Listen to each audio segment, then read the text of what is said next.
Hi everyone, welcome. We are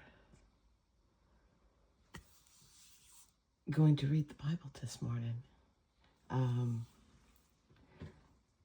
I had a very full day yesterday, so we will do yesterday's reading for January 8th right now, and then we will later on get the posting for today done.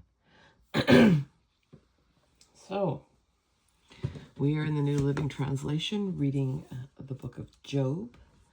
And Job and his friends are having a dialogue. Job wanting to know why and wanting to talk to God and all the things. And his friends are trying to help, but they're not. And they say a bunch of stuff. And things get a little, to me, I read it as a little salty and a little spicy between them. But, because they say something and Job comes back, and then somebody else says something and then Job comes back to it. But, I mean, if we listen, the cry of Job's heart is often the cry of our own heart. And the things that his friends are saying to him to help him process and to move on are sometimes things that we have said but may have not been helpful in the moment. So when we left off, we just heard from Job's friend Zophar. Yes. And we are going to hear Job's response and pick up where we left off. So Job 21 through 23 today. Sorry, this is the reading for January 9th, not 8th, 9th. I've lost a day somewhere. All right, here we go. Then Job spoke again. Listen closely to what I am saying. That's one consolation you can give me. Bear with me and let me speak, and after I have spoken, you may resume mocking me. My complaint is with God, not with people. I have good reason to be so impatient. Look at me and be stunned. Put your hand over your mouth in shock. When I think about what I'm saying, I shudder and my body trembles. Why do the wicked prosper, growing old and powerful? To live to see their children grow up and settle down, and they enjoy their grandchildren. Yeah, good question.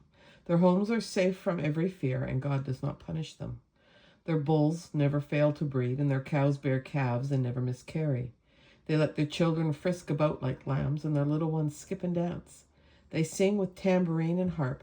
They celebrate to the sound of the flute. They spend their days in prosperity, then go down to the grave in peace. And yet they say to God, go away, we want no part of you and your ways. Who is the Almighty, and why should we obey him? What good will it do us to pray? They think their prosperity is of their own doing, but I will have nothing to do with that kind of thinking. Yet the light of the wicked never seems to be extinguished. Do they ever have trouble? Does God distribute sorrows to them in anger? Are they driven before the wind like straw? Are they carried away by the storm like chaff? Not at all. Well, you say, at least God will punish their children. But I say he should punish the ones who sin so that they understand his judgment. Let them see their destruction with their own eyes. Let them drink deeply of the anger of the Almighty, for they will not care what happens to their family after they are dead. But who can teach a lesson to God, since he judges even the most powerful? One person dies in prosperity, completely comfortable and secure, the picture of good health, vigorous and fit. Another person dies in bitter poverty, never having tasted the good life. But both are buried in the same dust, both eaten by the same maggots. Look, I know what you're thinking. I know the schemes you plot against me. You will tell me of rich and wicked people whose houses have vanished because of their sins. But ask those who have been around, and they will tell you the truth. Evil people are spared in times of calamity and are allowed to escape disaster. No one criticizes them openly or pays them back for what they have done. When they are carried to the grave, an honor guard keeps watch at their tomb. A great funeral procession goes to the cemetery. Many pay their respects as the body is laid to rest and the earth gives sweet repose. How can your empty cliches comfort me? All your explanations are lies. Then Eliphaz the Temanite replied, all right. Can a person do anything to help God? Can even a wise person be helpful to him? Is it any advantage to the Almighty if you were righteous? Would it be any gain to him if you were perfect? Is it because you're so pious that he accuses you and brings judgment against you? No, it's because of your wickedness. There's no limit to your sins. For example, you must have lent money to your friend and demanded clothing as security. Yes, you stripped him to the bone. You must have refused water for the thirsty and food for the hungry. Well, gloves are off now, holy. You probably think the land belongs to the powerful and only the privileged have a right to it. You must have sent widows away empty-handed and crushed the hopes of orphans. That's why you're surrounded by traps and tremble from sudden fears. That is why you cannot see in the darkness and waves of water cover you. God is so great, higher than the heavens, higher than the farthest stars. But you reply, that's why God can't see what I'm doing. But how can he judge through the thick darkness?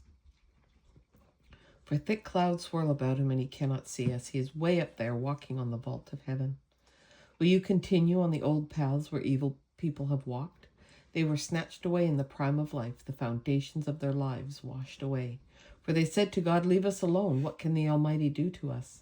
Yet he was the one who filled their homes with good things, so I will have nothing to do with that kind of thinking. The righteous will be happy to see the wicked destroyed, and the innocent will laugh in contempt. They will say, see how our enemies have been destroyed. The last of them have been consumed in the fire. Submit to God and you will have peace, and things will go well for you. Listen to his instructions and store them in your heart. If you return to the Almighty, you will be restored, so clean up your life. If you just give up your lust for money and throw your precious gold into the river, the Almighty himself will be your treasure. He will be your precious silver. Then you will take delight in the Almighty and look up to God. You will pray to him and he will hear you, and you will fulfill your vows to him. You will succeed in whatever you choose to do, and light will shine on the road ahead of you. If people are in trouble and you say, help them, God will save them. Even sinners will be rescued. They will be rescued because your hands are pure. And Job spoke again. My complaint today is still a bitter one, and I try hard not to groan aloud. If only I knew where to find God, I would go to his court. I would lay out my case and present my arguments. Then I would listen to his reply and understand what he says to me. Would he use his great power to argue with me? No. He would give me a fair hearing. Honest people can reason with him. So I would be forever acquitted by my judge. I go east, but he's not there. I go west, but I cannot find him. I do not see him in the north, for he is hid, and I look to the south, but he is concealed. But he knows where I am going, and when he tests me, I will come out as pure gold. For I have stayed on God's paths. I have followed his ways and not turned aside. I have not departed from his commands, but have treasured his words more than daily food. But once he has made his decision, who can change his mind? Whatever he wants to do, he does, so he will do to me whatever he has planned. He controls my destiny. No wonder I am so terrified in his presence. When I think of it, terror grips me. God has made me sick at heart. The Almighty has terrified me. Darkness is all around me.